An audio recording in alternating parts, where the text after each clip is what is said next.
दोस्तों, एक बार फिर से स्वागत है आपका हमारे यूट्यूब चैनल पर सियान यूनिवर्सिटी पर। हम लोग आज बात करने वाले चैप्टर 2 के नेक्स्ट टॉपिक के बारे में। हम लोग मॉड्यूल इस चैप्टर 2 के एक मॉड्यूल को ख़त्म कर दिए थे। नेक्स्ट मॉड्यूल हम लोग का स्टार्ट होने वाला है। तो नेक्स्ट मॉड्यूल में हम लोग क्या पढ़ेंगे वो सब देखते हैं पहले। तो देखिए हम लोग का नेक्स्ट टॉपिक क्या रहेगा, रिजल्टेंट फोर्स क्या होता है। और उसका नेक्स्ट टॉपिक क्या रहेगा, इक्विलिब्रियम फोर्स क्या होता है, इक्विलिब्रियंट फोर्स क्या होता है और इक्विलिब्रियम क्या होता है। इन सब के बारे में हम जानेंगे नेक्स्ट टॉपिक में। क्या होता है रिजल्टेंट फोर्स, चलिए इसके बारे में हम लोग पढ़ते हैं। मान लीजिए क्या है, कोई पिंड है, इस पर एक फोर्स यहाँ कार्य कर रहा है, एक फोर्स यहाँ कार्य कर रहा है, एक फोर्स यहाँ इसे कार्य कर रहा है। तो सभी बल को मिला के एक बल कर दिया जाए। जितना बल यहाँ पे लग रहा है, इन सब को मिला के एक बल यहाँ पे लग रहा हो। जितना प्रभाव ये लोग यहाँ पे डाल रहे हैं उतना यहाँ भी ये प्रभाव डालें, तो इसको क्या कहेंगे, रिजल्टेंट फोर्स कहेंगे। मान लीजिए 5 न्यूटन का है, 2 न्यूटन का है, या 3 न्यूटन का, कितना हो गया 10 न्यूटन, पूरा 10 न्यूटन हो गया ना।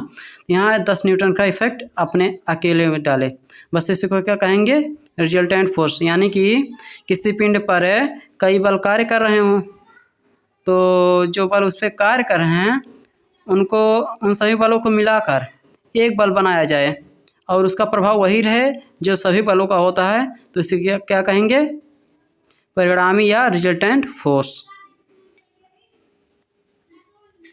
तो देख लेते हैं इसका डिफिनीशन क्या होता है। रिजल्टेंट फोर्स क्या होता है, रिजल्टेंट फोर्स यदि किसी रिजिड बॉडी मतलब दृढ़ पिंड मतलब मजबूत पिंड रहे, किसी रिजिड बॉडी पर 2 या 2 से अधिक बल कार्य कर रहे हों तथा इन बलों के स्थान पर केवल एक बल लगाया जाए और उस एक बल का प्रभाव वही रहे जो सभी बल मिलकर उत्पन्न करते हैं, तो इस एकल बल को क्या कहते हैं, परिणामी बल कहते हैं।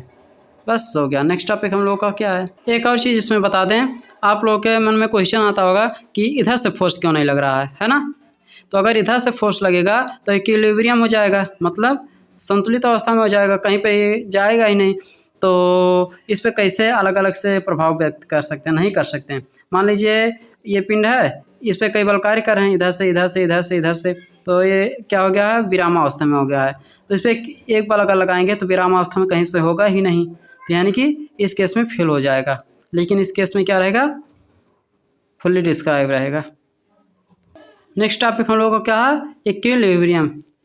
इक्विलिब्रियम मतलब क्या होता है, संतुलन की अवस्था, संतुलन की अवस्था।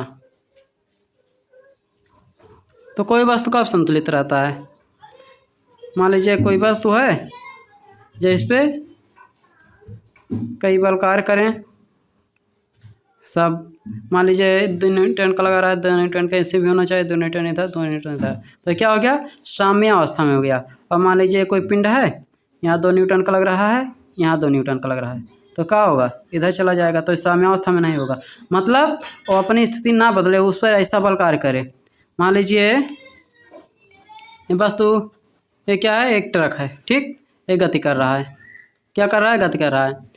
इस पर आगे से भी इतना फोर्स लगाएं और पीछे से भी उतना फोर्स लगाएं कि इसके गति में कोई परिवर्तन ना हो, तो ये क्या कहलाएगा, इक्विलिब्रियम की अवस्था कहलाएगा। भले ही वो गति अवस्था में है लेकिन संतुलन अवस्था में है।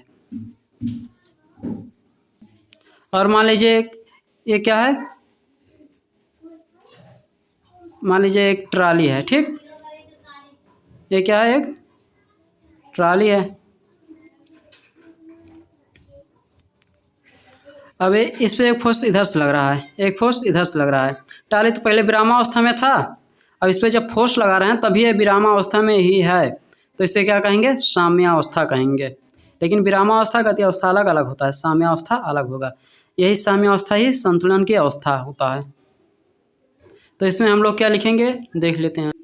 अब देखिए क्या होता है साम्यावस्था, यदि किसी पिंड पर 2 या 2 से अधिक बल इस प्रकार कार्य कर रहे हों कि वे एक दूसरे के प्रभाव को नष्ट कर देते हैं या न्यूट्रलाइज कर देते हैं, या अर्थात उनका पिंड पर सम्मिलित प्रभाव शून्य हो, तो इस बल निकाय को क्या कहते हैं, साम्यावस्था में ये बल निकाय होगा।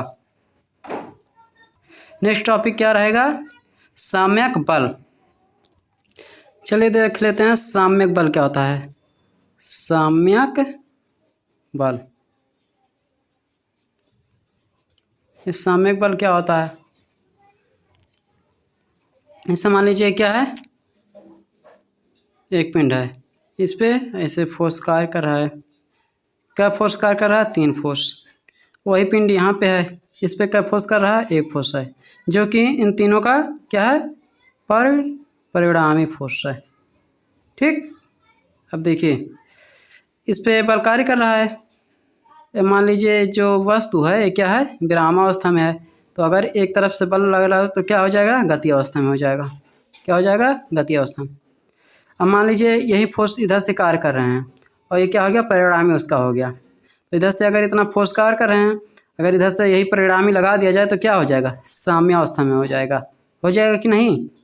हो जाएगा ना। तो साम्यक बल वही होता है, वह बल जो एकल बल या परिणामी बल जो किसी पिंड को साम्य अवस्था में कर देता है, क्या कहलाता है? साम्यक बल कहलाता है। वह बल जो किसी पिंड को साम्य अवस्था में कर देता है। और एक कौन सा बल होगा? परिणामी बल होगा इन तीनों का। वैसे आप ही सोच लीजिए कि अगर इस पे इधर से फोर्स इन सबके परिणाम का नहीं लगाएं तो क्या होगा? उल्टा सीधा हो जाएगा। और एक चीज़ और, डायरेक्शन भी इन सबका परिणामी ही रहेगा।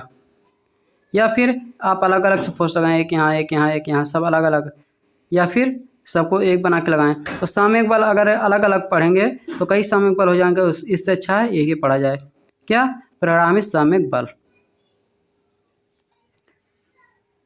तो देखिए साम्यक बल, तो देखिए साम्यक बल, साम्यक बल वह एकल बल, एकल बल माने परिणामी बल, वह परिणामी बल होता है जो किसी बल निकाय के साथ किसी पिंड पर लगकर पिंड को साम्यावस्था में कर देता है। इस साम्यक बल का परिमाण बल निकाय के परिणामी बल के बराबर तथा दिशा निकाय के परिणामी के विपरीत होती है। तो देखिए ये पिंड है, इस पे मान लीजिए 3 बल कार्य कर रहे थे, है ना। तो तीनों का मिला के 1 हो गया, इधर से कार्य कर रहा है तो इधर से हम विपरीत में लगाएंगे तभी तो इस साम्य अवस्था में होगा, तो इसके विपरीत हो जाएगा। तो क्या कह रहा है? निकाय के परिणामी के विपरीत होता है। निकाय का अगर इसका परिणामी हो गया तो इसके विपरीत होगा साम्यक बल, हो जाएगा ना। और देखिए इस साम्यक बल का परिमाण बल निकाय के परिणामी बल के बराबर होता है। अभी जो साम्यक बल रहेगा ना, इसका जो परिणामी है 10 न्यूटन, इसके बराबर रहेगा 10 न्यूटन। Thanks for watching. दोस्तों वीडियो को देखने के बाद लाइक और सब्सक्राइब करना ना भूलें।